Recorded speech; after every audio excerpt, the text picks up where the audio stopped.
Personalisation, ওর সাথে standard কোনো জিনিস না দিয়ে ওর জন্য পার্সোনালাইজ করে দেওয়া। আগে যেটা ছিল রোলস রয়েস পার্সোনালাইজড গাড়ি, এক্সাম্পল অফ লাক্সারি এপিকনেস।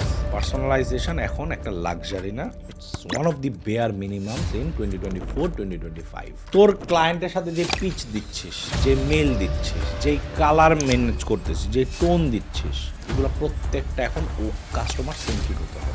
এইটা এখন আর একটা মেল 100 জনকে পাঠায় দাও 3 জন রিপ্লাই দিবে, 10 জনের ফুল দাও ভ্যালেন্টাইন্সে 1 জন হ্যাঁ বলবে, এই জিনিসটা কিন্তু হয় না। ক্লায়েন্ট হান্টিং এ সবচেয়ে বেশি মানুষ ফেল করে, it's because they don't research about their clients before they reach out. Problems জানে না, কিভাবে ডিপে যাইতে হয়। 2টা ভিডিও দেখা জায়গা, আমাকে অনেকে বলে ভাই ইউটিউব ক্রলার দিয়া অ্যাবাউট করছি, ওদের তো ইমেল অ্যাড্রেস দেওয়া নাই অ্যাবাউট ইউটিউবে।